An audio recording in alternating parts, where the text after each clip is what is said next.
this video I'm going to show you how to wax your thread for hand sewing. The tools that you'll need for this today will be some thread, wax, a piece of paper towel, some sort of a pressing board. Could be anything as long as it's long enough to be able to hold your iron on top of it along with some thread while you're waxing it, and the paper towel, and an iron. We're going to be using the iron without steam, at least on a medium-high setting. First thing you want to do is get the right amount of length of thread that you would like to use for your hand stitch. This is generally about an arm's length away because you'll be doubling the thread up on the needle. So in other words, it's going to end up being half the size. You want it to be long enough for your stitch.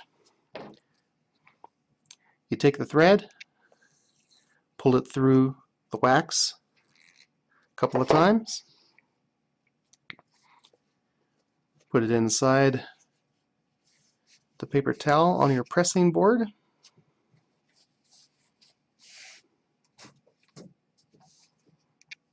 and pull. Pretty easy. You don't want to use fake carnauba wax or carnauba wax in general. You want to use beeswax. The properties of beeswax, I'm not entirely sure why it works better, but it does. So this means, unfortunately, you won't be able to get this stuff at Joann's if you want to do a good job. You can if you want, but I found that the wax at Joann's generally doesn't last as long. It cuts through, it's too soft. The beeswax ends up having just the right consistency for what it is that we're doing, and you want to use the best tools possible. Here we are. Get it through a couple of times, put it through again,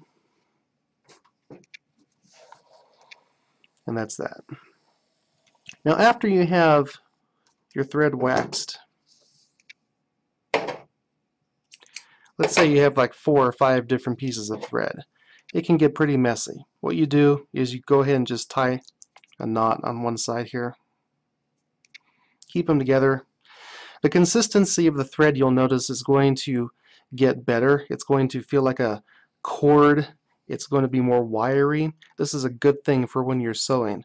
What it does is the wax gets in between the fibers of the thread. This keeps it from fraying, from snagging up, from doing all sorts of bad things when you're doing hand stitching. With a machine stitch, you don't have to do this because it's machine precise, but for tailoring, all of the stitches that we're going to be doing are going to be hand stitched, and this is because unless you have a specialized machine, you're going to be doing a lot of hand stitching. The next videos that I'm going to be showing are going to be showing some different types of hand stitching that you can learn on your own. You want to practice those, and that way you can get on your way to doing good tailoring. Thank you very much for watching this video, and check out the other ones that we have.